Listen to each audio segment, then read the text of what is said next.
ប័ណ្ណព័ត៌មាននិងព្យាករណ៍កម្ពស់ទឹកក្រសួងធនធានទឹកនិងឧតុនិយមបានឲ្យដឹងថាកម្ពស់ទឹកពិនិត្យឃើញនៅថ្ងៃទី12ខែមិថុនាឆ្នាំ2025វេលាម៉ោង7ព្រឹកតាមបណ្ដាស្ថានីយជលសាស្ត្រទន្លេមេគង្គស្ទឹងត្រែងថ្ងៃនេះទឹកមានកម្ពស់4ម៉ែត្រ42សង់ទីម៉ែត្រខ្ពស់ជាងថ្ងៃម្សិលមិញ8សង់ទីម៉ែត្រ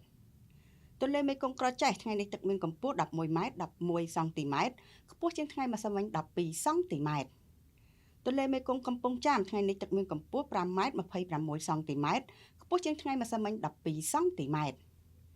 ទន្លេបាសាក់ចតុមុខថ្ងៃនេះទឹកមានកម្ពស់2ម៉ែត្រ75សង់ទីម៉ែត្រខ្ពស់ជាងថ្ងៃម្សិលមិញ6សង់ទីម៉ែត្រទន្លេមេគង្គអ្នកលឿងថ្ងៃនេះទឹកមានកម្ពស់1ម៉ែត្រ65សង់ទីម៉ែត្រខ្ពស់ជាងថ្ងៃម្សិលមិញ3សង់ទីម៉ែត្រទន្លេបាសាក់កោះខែលថ្ងៃនេះទឹកមានកម្ពស់2ម៉ែត្រ76សង់ទីម៉ែត្រខ្ពស់ជាងថ្ងៃម្សិលមិញ8សង់ទីម៉ែត្រទន្លេសាបព្រែកក្តាមថ្ងៃនេះទឹកមានកម្ពស់1ម៉ែត្រ86សង់ទីម៉ែត្រខ្ពស់ជាងថ្ងៃម្សិលមិញ8សង់ទីម៉ែត្របឹងទន្លេសាបកំពង់ហ្លួងថ្ងៃនេះទឹកមានកម្ពស់1ម៉ែត្រ5សង់ទីម៉ែត្រខ្ពស់ជាងថ្ងៃម្សិលមិញ2សង់ទីម៉ែត្រស្ថានភាពទឹកទន្លេស្ថានីយជលសាស្ត្រទន្លេមេគង្គទន្លេសាបនិងទន្លេបាសាក់ទឹកបាននឹងកំពុងឡើងបន្តិចបន្តួចសូមអរគុណ